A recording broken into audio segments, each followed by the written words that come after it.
Meus irmãos, boa noite, tudo na santa paz do Senhor Jesus. De tudo que tem acontecido, nós estamos aqui nessa quarta-feira abençoada, a qual o Senhor tem nos abençoado, e queremos aí compartilhar a palavra do Senhor, não permitir que esse tempo aí nos impeça de estarmos juntos, mesmo que estar junto venha a ser online. Então a gente não quer perder a oportunidade de realmente termos esse culto, na presença do Senhor.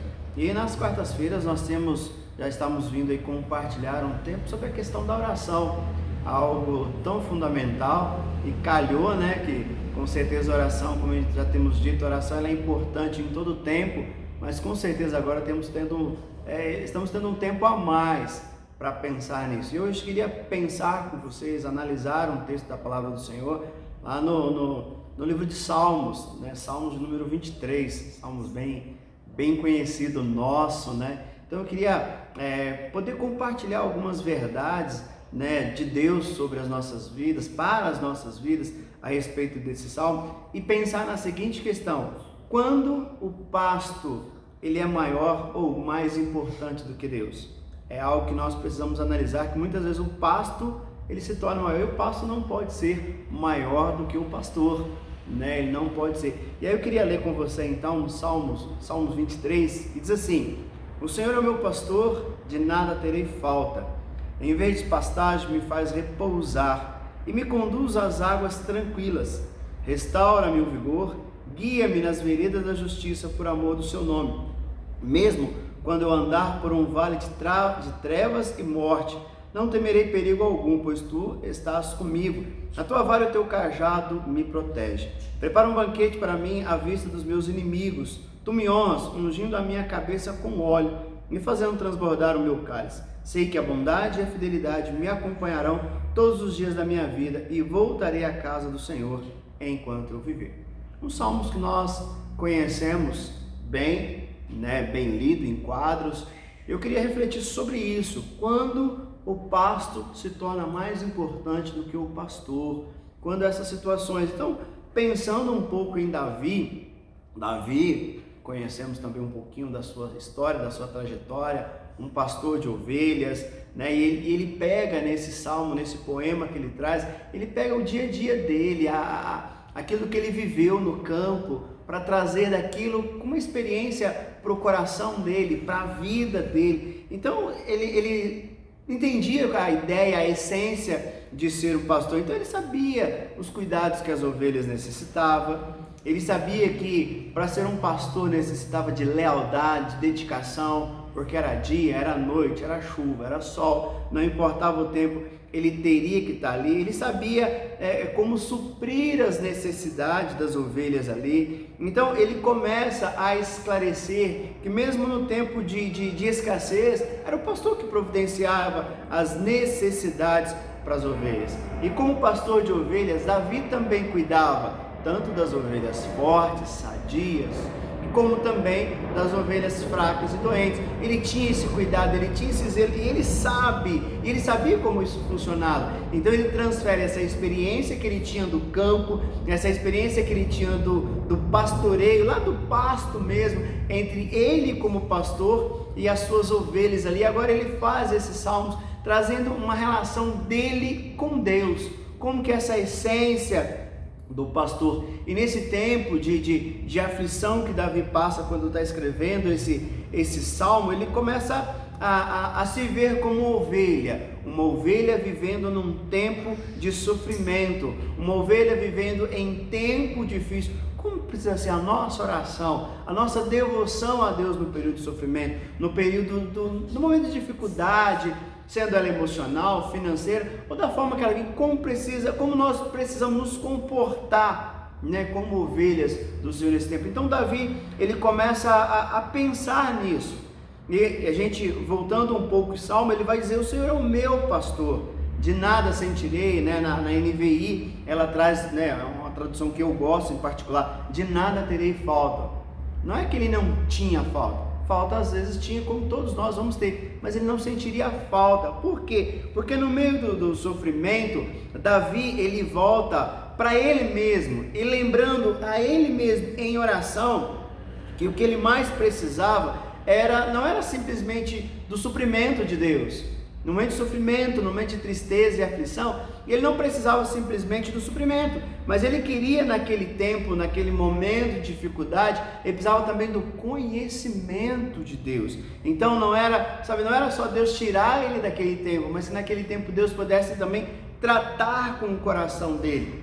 E hoje nós vamos ver muitas vezes, muitas pessoas tentando a qualquer custo evitar o sofrimento. E aí pessoas vão para os vícios, pessoas vão para se entrega à internet, à mídia, se entrega aos remédios controlados e tantas coisas que vêm. Por quê? Porque não quer enfrentar o sofrimento, não quer evitar o sofrimento. E Davi aqui ele mostra para a gente que a questão não é evitar, mas a questão é enfrentar. E a questão é como enfrentar. Muitas vezes nós queremos simplesmente solução, enquanto o salmista estava buscando consolo. Queremos sim a solução, mas antes da solução, o principal e o que nós mais precisamos é do consolo, é de saber que não estamos só, de saber que o Senhor está conosco, de saber que esse Senhor é o nosso pastor. E como os Salmos continua a discorrer, ele diz: ele me leva, ele me faz repousar em pastos verdejantes, ele me conduz às águas tranquilas. Então o salmista, ele está vivendo um problema, ele está vivendo uma situação, mas ele não está focado nela, ele está focado em Deus. Muitos de nós temos a facilidade de, no período do sofrimento, no período das dificuldades, as nossas orações ser focado no pasto e não no pastor. A nossa oração ser focada na dificuldade e não no Deus que é maior do que a nossa dificuldade. Então nós precisamos entender qual é a nossa motivação. Porque, irmãos, se Deus não for a nossa motivação, nós vamos desistir. E se não desistirmos, nós vamos enfraquecer. Davi, ele nesse salmo, ele começa a apresentar para nós que a questão maior dele não era o inimigo, que a questão que ele estava vivendo maior não eram os problemas, mas era Deus. Porque quem levava ele ao pastos, quem levava ele às águas tranquilas, quem restaurava o vigor, quem curava as suas feridas, quem até mesmo com o cajado, com a disciplina, cuidava e zelava dele, era o bom pastor. Era Deus. Então ele sabia que o pasto, mais cedo ou mais tarde, ele pode acabar. Mais cedo ou mais tarde precisamos trocar, precisamos ir para um outro local onde dará um recurso maior, um recurso melhor. Agora o pastor não muda. O pastor, o bom pastor, que hoje é o nosso Senhor Jesus, ele continua sendo o mesmo. Então, no período de aflição, Davi ele não olha simplesmente para fora, para o lado de fora de casa, mas ele começa a olhar para dentro. E Salmo vai dizer, prepara um banquete para mim à vista dos meus inimigos. Tu me honras ungindo a minha cabeça com óleo, fazendo transbordar o meu cálice. Ao versículo 6, sei que a bondade e a fidelidade me acompanharão todos os dias da minha vida e voltarei à casa do Senhor enquanto eu viver. Então o que importa para ele é a casa, o que importa é que ele voltará à casa, o que importa é o pastor que cuida, o pastor que zela, o pastor que luta, o pastor que tinha uma lealdade com a vida dele. Então no momento de orações, da nossa oração, precisamos pensar nisso, precisamos olhar, o foco da minha oração está onde? O foco da oração está no Todo-Poderoso ou o foco da oração está no pasto? Lembrando que o pasto é relativo. O pasto hoje temos, amanhã precisamos buscar outro, amanhã precisamos estar correndo, sempre correndo atrás de coisas. Mas agora o nosso pastor, ele é o único, ele é fiel. Como até no domingo nós compartilhamos, ele é o mesmo ontem, é o mesmo hoje e será o mesmo eternamente. E é nesse Deus que o salmista Davi foca toda a sua oração, foca toda a sua energia. E o que nós podemos aprender com esses salmos, então, de tantas coisas, mas basicamente que o salmista ele nos ensina a orar durante o sofrimento, a orar diante dos problemas, a orar em meio às lágrimas, a orar quando a situação está difícil. E como tem que ser essa oração? Não focado simplesmente na situação. Às vezes choramos muito pela situação, mas não choramos por Deus, não choramos pelo Senhor, não choramos, vamos dizer assim, até mesmo no tempo de dificuldade, não choramos por ter a alegria de mesmo naquele tempo de crise, termos o Senhor. Então o salmista ele nos ensina a orar isso, focando no pastor, não focando no pasto. Ele nos coloca realmente focando em Deus, não focando a dor. Às vezes sabemos que temos a dor, sabemos que precisamos saber lidar com ela, precisamos saber conviver com ela, mas irmãos, ela não é a situação mais importante. A solução dos nossos problemas não é o que de mais importante nós temos.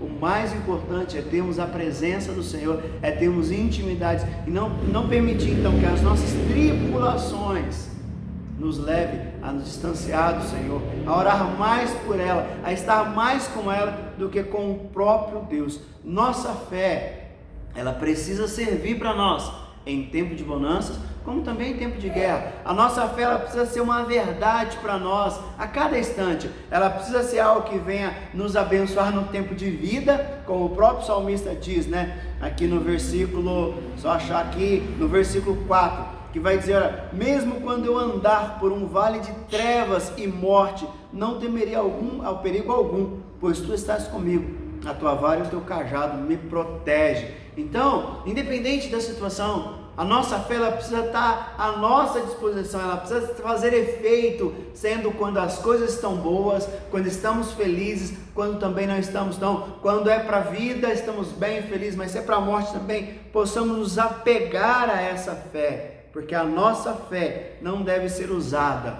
simplesmente para que venhamos evitar a dor, fugir das provações, fugir das situações, mas a nossa fé precisa ser usada para que mesmo no momento de dor, mesmo que no momento de sofrimento, nós possamos continuar confiando em Deus, possamos continuar confiando em Deus, apesar da dor, apesar do sofrimento, apesar de qualquer situação, possamos continuar confiando no Senhor. Então esse salmo ele diz, porque ele diz que a bondade e a misericórdia do Senhor nos acompanharão. Então, irmãos, nós temos essa misericórdia, nós temos esse trunfo na presença do Senhor.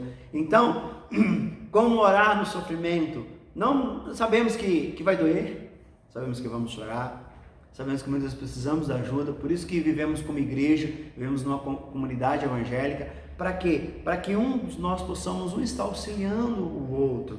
Isso faz parte da nossa vida. Somos humanos, somos pessoas, somos gente e passamos as nossas lutas, mas mesmo nesse tempo, com choro, com dor, com lágrimas, com tristeza, com decepção, precisamos olhar para o Senhor, precisamos confiar no Senhor, apesar de todas elas, mesmo que todas elas possam continuar nos consumindo. Então que o Senhor possa continuar nos abençoando e que essa palavra ache morada no teu coração, que essa palavra possa realmente, vivendo um tempo, né, de como a gente tem vivido aí, numa reclusão nos nossos lares, mas mesmo diante disso, possamos continuar olhando para o Senhor.